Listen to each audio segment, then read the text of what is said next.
네, 오늘은 대림절 두 번째 주일입니다.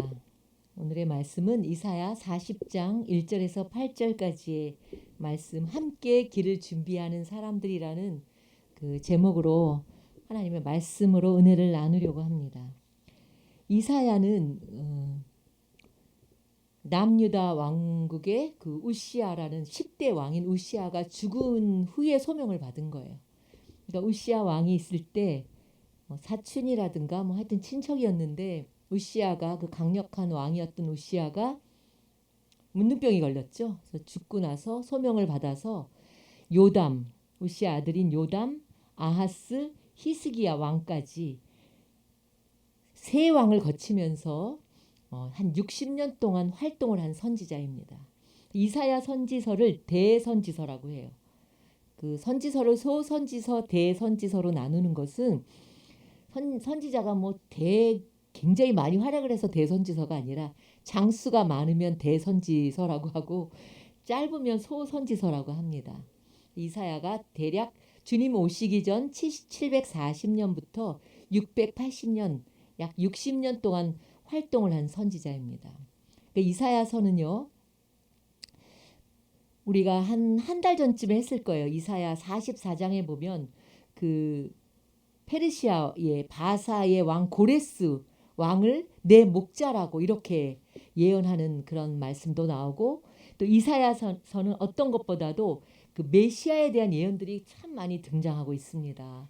우리가 잘 아는 처녀가 뭐예요? 잉태하여 아들을 낳을 것이니 그 이름을 임마누엘이라 하리라. 이사야 7장 14절. 또 9장에도 메시아에 대한 예언이 있고 11장에도 있고 52장, 53장, 53장에는 특별히 고난받는 종 메시아를 예언하고 있습니다. 이사야에서 예언했던 그 메시아 예언들이 모두 다 신약에 와서 다 성취된 거예요. 성경이 또 66권이듯이 신비하게도 이사야서가 66장으로 구성이 되어 있습니다. 성경이 66권이잖아요. 이사야서도 66장으로 구성이 되어 있어요. 그래서 구약이 39권이고 신약이 27권으로 나뉜 것처럼 이사야서도 내용에 따라서 1장부터 39장까지는 심판에 대한 메시지예요. 열방에 대한 심판, 또 그 이스라엘 유다 나라에 대한 심판, 이런 심판에 대한 메시지이기 때문에 이사야서 안에 구약이다 이렇게 얘기를 합니다. 그리고 40장부터 66장까지는 메시아를 통한 회복과 구원의 메시지이므로 이사야 안에 복음서다 또는 이사야의 신약이다 이렇게 표현을 합니다. 근데 오늘의 본문은요, 이사야 40장은 이사야서의 두 번째 파트, 1장에서 39장까지의 심판의 메시지가 끝나고 40장은 이제 그 다음부터 있을 메시아에 대한 회복, 또 메시아의 영광, 이런 말씀이 나오기 전에 서론격인 말씀이에요. 오늘 40장의 말씀이 굉장히 중요한 말씀입니다. 그래서 40장의 1절에 위로하라, 너희는 내 백성을 위로하라 이렇게 시작합니다. 위로하라, 내 백성을 위로하라 이렇게 시작합니다. 여러분, 정말 힘들 때 누가 와서 이렇게 따뜻한 이렇게 손 한번 잡아줘도 굉장히 힘이 되죠. 손 잡아본 적이 참 오래됐죠. 우리가 코로나 때문에 요즘 손을 못 잡아요. 어떻게 해요? 이렇게 이상한 그 인사를 하더라고요. 그렇게 우리가 손 한번 이렇게 잡아주기조차 힘든 시대를 살아가고 있습니다. 또 어때요? 얼굴을 잘 쳐다보지 않아요. 엘리베이터 타도 서로 이렇게 얼굴을 돌리고 있죠. 마주칠까 봐 두렵죠. 그렇게 살아가니까 얼마나 이 시기가 외롭고 참 힘든 시기다 이런 생각을 해봅니다. 이번 연말에 얼마나 양로원이나 보육원이나 또 특별히 요양원이나 노숙자들 이런 사람들이 얼마나 더 외로운 시간을 보내게 될까 이런 생각을 좀 해봅니다. 어제 그 신문 칼럼에 조선일보인가 거기에 이런 이야기가 있더라고요. 그 수능 전날 밤에 이제 대치동에서 김치볶음밥 하는 그런 이제 그 친구가 페이스북에 글을 올렸답니다. 근데 그 친구가 나는 단 한 사람의 그 수능을 보는 그 단 한 사람을 위하여 수능 도시락을 싸기 위해서 새벽 4시에 가게에 나간다 이렇게 이제 페이스북에 올렸나 봐요. 근데 생각해 보니까 이 칼럼 쓴 사람이 그 친구는 지금 7살 난 아들 하나밖에 없는데 무슨 수능 도시락을 싸나? 원래 가게는 김치볶음밥 가게가 11시에 열고 심지어 그날은 쉬는 날인데 무슨 일인가 궁금했습니다. 근데 이제 그 가게 주인인 이 친구가 얘기하는 거죠. 며칠 전 가게에 찾아온 한 수험생 엄마와의 약속 때문이었다는 거죠. 고3 딸이 수능날 점심으로 꼭 그 친구 가게에 김치볶음밥을 먹겠다고 했다는 거예요. 그래서 이제 이 친구가 누굴까? 우리 집에 그 김치볶음밥 먹고 싶은 누굴까 생각을 했는데 떠오르는 얼굴이 있는 거예요. 지난 봄에 코로나가 무섭게 퍼지면서 손님이 뚝 끊겼을 때 가게 문을 열고 들어오는 여학생이 있었다는 거죠. 그 이후에 그 여학생은 일주일에 서너 번씩 김치볶음밥을 먹고 간 거예요. 이제 그 대치동이니까 어때요, 엄마들이? 학원을 가기 위해서는 언제나 상시 대기하고 있다가 그 학생들을 애들을 또 태워갖고 또 그 다음 학원에 가고 막 이러는 그 대치동의 그 학생들과는 달리 언제나 혼자였대요. 그리고 워낙 조용한 학생이라 뭘 해줄까 이렇게 얘기하기도 조심스러웠던 아이였다는 생각이 난 거죠. 그런데 그 이제 친구가 지난달에야 겨우 말을 걸었는데 이 여학생이 미술을 전공하는 자기는 미술 전공하는 예고 3학년이다 이렇게 얘기를 한 거예요. 그래서 아, 그 아이 엄마구나 이렇게 생각이 떠오른 거죠. 한눈에 딱 보니까 엄마가 너무너무 분주한 거예요. 야, 진짜 워킹맘인데 굉장히 바쁜 그런 직장 생활을 하는구나. 이게 한눈에도 그렇게 보였다는 거죠. 그러니까 이제 아이 엄마가 이제 고3 애가 코로나 때문에 학교에 못 가는데도 점심을 못 챙겨줘서 늘 미안했다는 거죠. 그래서 나 대신 따뜻한 밥을 챙겨줘서 너무 정말 고맙다. 이렇게 이야기를 하면서 수능날 아이가 이곳에서 평소에 먹던 그 김치 볶음밥을 싸달라. 그걸 먹고 싶다고 해서 이제 보온 도시락에 가져가서 싸주려고 한다. 이렇게 얘기를 한 거예요. 그러니까 그 친구가 아유 어머니 그러지 마시고 수능 전날 도시락 통을 저에게 갖다 주세요. 그럼 제가 수능 날 새벽에 일어나서 만들어서 싸놓을 테니까 어머니가 6시쯤에 가지러 오세요. 이렇게 얘기를 했다는 거죠. 그 친구는 코로나 때문에 1년 내내 마음을 졸였을 그 고3 아이와 그리고 아이의 점심밥을 집에서 해주지 못하는 그 엄마의 그 미안함을 가진 그 엄마를 그렇게라도 응원하고 싶었다는 것이죠. 그래서 이 내가 이제 이 사람이 칼럼을 쓴 사람이 그 친구에게 물었대요. 그렇게까지 할 이유가 뭐가 있냐고. 그랬더니 뜻밖의 답이 돌아온 거예요.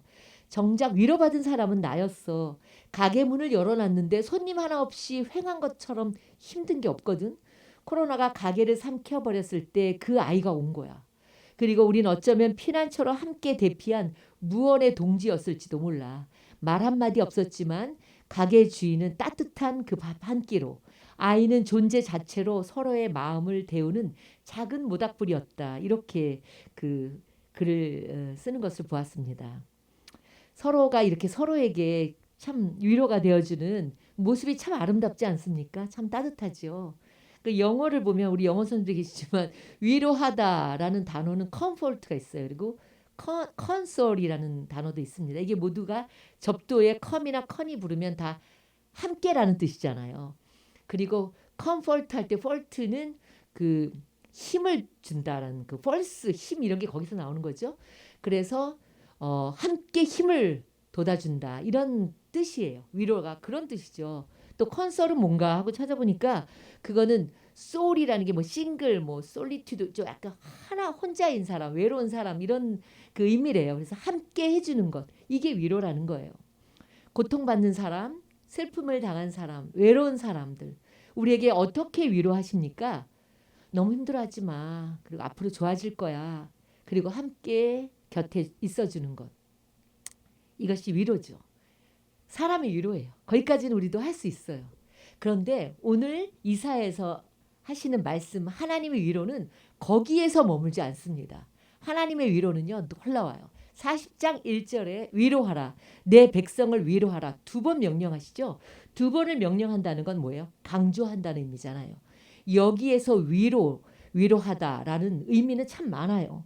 뭐 여러 의미가 있지만 그중에 본래의 의미가 히브리서의 나함이라는 의미예요. 나함이라는 그런 단어인데 이 의미는 뭐냐면 다시 숨쉬게 한다. 숨을 쉬게 한다는 그런 뜻이 있다는 것이죠.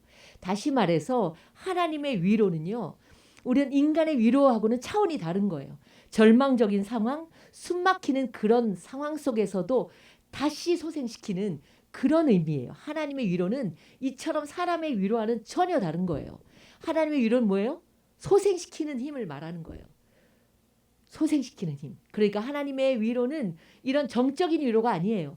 뭐예요? 다이나믹하고 그리고 우리를 역동적으로 우리를 뭔가 이렇게 죽은 것 같은 정말 절망적인 상황 그리고 이제 다 끝났다는 그런 상황 속에서 다시 생명을 불어넣어주는 그런 것이 하나님의 위로라는 것이죠. 그런데 오늘 이사야서 2절에 보면 위로의 내용이 뭐냐면 세 가지로 선포하십니다. 첫 번째는 뭐냐면 쉽게 말하면 이거예요. 너 이제 노예 때가 끝났어. 이제 노예에서 너는 이제 포로에서 다시 돌아와. 이제 끝났어. 그리고 두 번째로는 너의 죄가 용서받았다. 세 번째로는 너희가 벌을 이제 배나 받았어. 이제 됐어. 이런 의미예요. 위로의 내용이. 그러니까 그냥 어떤 그런 위로가 아니죠. 이제 끝났어. 이제 포로가 아니야. 너는 이제 너의 죄를 용서받았어. 이런 의미의 위로인 것이죠. 유대의 나라 백성들이 남유다 백성들이 자신들의 바벨론 포로로 잡혀간 것은 하나님을 버리고 이들이 너무나 온갖 우상을 섬긴 죄에 대한 하나님의 벌이라는 것을 이들은 알았어요. 그리고 바벨론에서 포로 생활을 하고 있었던 그들이 시간이 점점 지나면서 어떤 생각을 했냐면 다시는 고향에 돌아갈 수 없을지도 모른다는 그런 절망적인 우린 이제 여기서 이렇게 노예로 살아갈 수밖에 없다. 우리는 하나님께 죄를 지었다. 이렇게 그런 생각을 가지고 살았을지도 모릅니다. 그런 그들에게 하나님이 너희 죄를 용서했고 이제 포로 생활이 끝났다라고 선포하시는 거죠. 하나님의 위로는 이런 것입니다. 어떤 동정심이나 따뜻한 말 한마디가 아닌 거예요. 감동할 만한 어떤 그런 행동, 그런 소극적인 위로가 아닌 거예요. 다 죽은 것 같은 고목에 싹이 돋듯이 이제는 다 끝났다고 생각되는 그런 기막힌 상황에서 다시 소성케 하시는 그것이 하나님의 위로인 거예요. 이것이 바로 나함인 거예요. 나함. 참된 하나님의 참된 위로죠. 여러분이 하나님의 위로와 사람의 위로를 구분할 수 있어야 돼요. 그런데 이러한 하나님의 위로는요. 기다린 자에게 온다는 거예요. 기다리는 자. 누가 하나님의 위로를 기다릴까? 제일 떠오르는 많은 사람들이 있지만 누가복음 2장의 25절에 보면 예루살렘에 시몬이라는 사람이 있었습니다. 이 사람이 의롭고 경건하여 이스라엘의 위로를 기다리는 자다. 이렇게 말씀하고 있어요. 그리고 성령이 그 위에 계시더라. 이런 말씀이 나옵니다. 누가복음 2장에는요. 메시아를 기다리는 두 사람이 등장합니다. 그런데 그 두 사람이 젊은이가 아니에요. 뭐예요? 내일 죽을지도 모르는 노인 둘이에요. 한 사람 뭐예요? 이 시몬. 한 사람은 안나예요. 나이가 두 사람이 다 많아요. 나이가 많은 할머니 할아버지들이 무슨 소망이 있겠습니까? 기대가 없죠. 세상적으로 볼 때는 뭐 그냥 손자가 좀 잘 자라기를 또 손자가 태어나기를 기다린다든가 멀리 이제 사는 아들 딸들이 좋은 소식이 언제 오나 전화가 언제 오나 또 언제 한번 올까 이런 기다리는 이 정도의 기다림이죠. 그러나 이 두 노인들은 그렇지 않았다는 거예요. 이들이 무엇을 기다렸냐면요. 이들이 이스라엘의 위로를 기다렸다. 이렇게 말씀하고 있습니다. 그 당시에는 정치적으로도 굉장히 어려웠어요. 로마의 압제 속에 살고 있었고 종교적으로는 하나님이 벌써 이제 예수님 오시기 전까지는 400년이 넘는 시간을 중간 시대라고 해서 말씀의 등불이 꺼진 지 오래된 그런 때였습니다. 도덕적으로나 경제적으로나 어느 것 하나 소망이 보이지 않는 그런 시대였습니다. 그러나 이 시몬과 안나는 그런 현실 속에서도 절망하지 않고 이스라엘의 위로를 기다렸다. 이렇게 말씀하고 있습니다. 주님께서 소망이 없는 자기들의 백성 또 소망이 없는 자기 나라에 구원해 주실 그날을 간절히 사모하고 기다렸다는 것이죠. 기도의 차원이 다른 거예요. 세상적으로 생각하면 그 나이에 뭐예요? 그냥 무슨 소망이 있겠어요. 죽을 날을 기다리면서 건강하게 그냥 살면 되는 그런 평범한 노인들이겠지만 이 시몬과 안나는 이스라엘의 위로를 기다리며 살아가니까 결국은 뭐예요? 예수님을 만나는 놀라운 축복을 받게 되는 거예요. 그 이스라엘 나라에 수많은 사람들이 있었죠. 바리새인도 있었고 서기관도 있었고 또 여러 계층의 사람들이 있었지만 그러나 정작 예수님을 강보에 쌓인 예수님을 만난 사람은 이 두 사람 시몬과 안나였습니다. 지금 힘든 우리의 상황 속에서도 우리가 다른 사람들처럼 소망 없이 다른 사람들처럼 그렇게 불평하며 비관하며 그렇게 하루하루를 살아가십니까? 그건 아니죠. 사랑하는 성도 여러분, 하나님의 자녀는 달라야 합니다.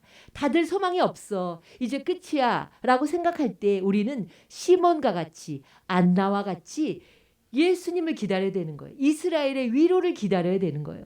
주님은 오늘도 하나님의 위로를 기다리는 자에게 반드시 찾아오시는 거예요. 시몬과 안나, 세상적으로 보면 전혀 희망이 없는 그런 노인들이죠. 안나는 누가복음 2장 25절에 어떻게 설명을 하냐면 7년을 남편과 살다가 혼자 돼서 84세가 되도록 외롭게 살아온 그런 여인이었습니다.